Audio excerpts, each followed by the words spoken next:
Everybody in? Tell me when they're in. Okay. Well, let me start by first saying a few words about Russia and Ukraine. I've been absolutely clear with President Putin. He has no misunderstanding. If any assembled Russian units move across the Ukrainian border, that is an invasion.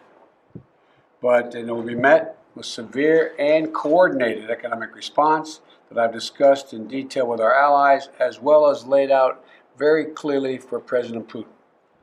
But there is no doubt, let there be no doubt at all, that if Putin makes this choice, Russia will pay a heavy price. There's also not the only scenario we need to be prepared for. Russia has a long history of using measures other than overt military action to carry out aggression. And paramilitary tactics, so-called gray zone attacks, and actions by Russian soldiers not wearing Russian uniforms. Remember when they moved into the Donbass, the little green men? They were dealing with those who were Russian sympathizers and said that Russia had nobody in there. Well, that includes little green men in uniforms as well as cyber attack. We have to be ready to respond to these as well in a decisive and united way with a range of tools at our disposal. The Ukrainian foreign minister said this morning that he's confident of our support and resolve, and he has a right to be. Now let me turn to the topic of the day. By enacting the bipartisan infrastructure law, we demonstrated that Democrats and Republicans can actually work together to get something done. And by implementing it efficiently and effectively, we're going to demonstrate that government also can work for people efficiently and effectively. In just 2 months, the investments are underway to modernize our roads, our bridges, our ports, our airports, our rail, delivering high-speed internet and clean water, and expand and modernize, as I said, rail, as well as strengthening the energy grid, and the list goes on. Up until now, our nation has never fully made this kind of investment. In part, that's the reason why we've had the whole problem with regard to supply chains.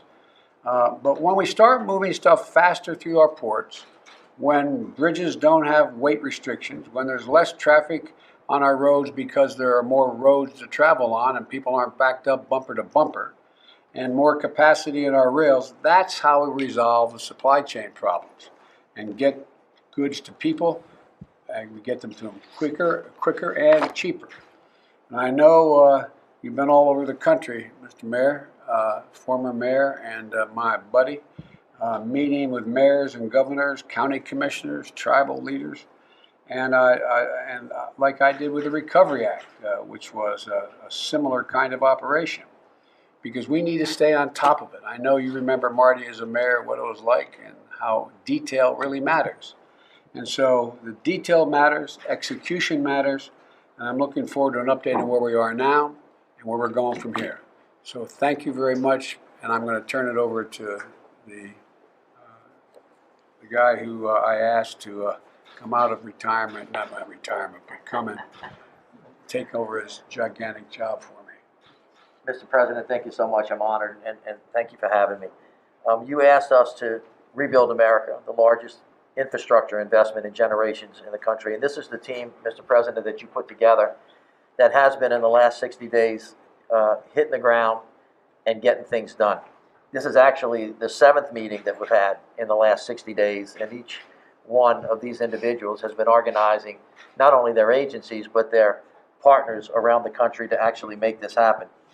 We're actually spending a lot of time running to the fire, as we like to say, flushing out the very difficult problems that attended to anything that this large that hasn't been done in a long time. But you asked us not just to rebuild America, you asked us to rebuild a better America. And a better America, from your perspective, is one that we're following, which means good paying union jobs. It means using products that are made in America so we can boost our domestic manufacturing, so that we can take the supply chains back and grow our independence and our safety and our security and lower cost for average Americans. It also means not doing anything without a sense of equity and an understanding that we can't go forward if we can't go forward together, because diversity is this nation's greatest strength. And then also thinking about the tremendous challenges we have with climate and resilience and sustainability to build back in a way so that we know when bad things come, we're tough enough to actually sustain whatever that is. You also said to me when I first got here, listen, the American people need to have our trust, and so therefore accountability and transparency is important, and that we need to make sure that we work with inspector generals and other people to regain the public trust.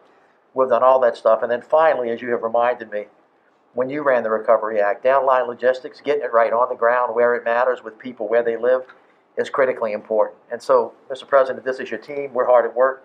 We're ready to get the job done, and we're ready to continue to do the work that we've done in the last 60 days. So thank you so much. Okay, let's get going. Mr. President, have you heard the Ukrainian president's comments that Thank there you are guys. minor Thank Will you reassure the Ukrainian president? Thank you guys. Let's go. Thank Let's you. go, the Thank you. Ukrainian Let's president. go. Thank you. Let's go. Come on, guys. Let's go. Thank you. Thank you.